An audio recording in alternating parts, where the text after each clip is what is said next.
உங்களோட பயம் உன்னை பார்த்து ஒரு 10 பேர் விரல் நீட்டிட கூடாதுன்றதுக்காக முன்னேறாம இருக்கணும்ன்ற ஒரு எண்ணத்தோட நீங்க இருக்கீங்க. ஏன்னா தப்பு பண்ண 4 பேர் கேள்வி கேட்பாங்க. உனக்கு இது கூட தெரியாதான்னு கேட்பாங்க.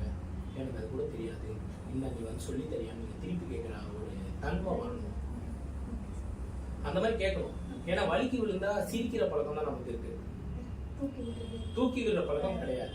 நீயே தூக்கி விடு. அப்ப நீ வலிக்கு விழுந்தா சிரிக்க தானே போறாங்க. யார் வலிக்கு விழுந்தாலும் அவன் சிரிக்க தான் போறான். அவனை பத்தி நீ யோசிக்கிறது வந்து ரொம்ப தவறான செயல். சுயநலமா இருக்கிறேன்ற சுயநலமா இருக்கிறது என்னன்னே தெரியாம சுயநலமா இருக்கக்கூடாது.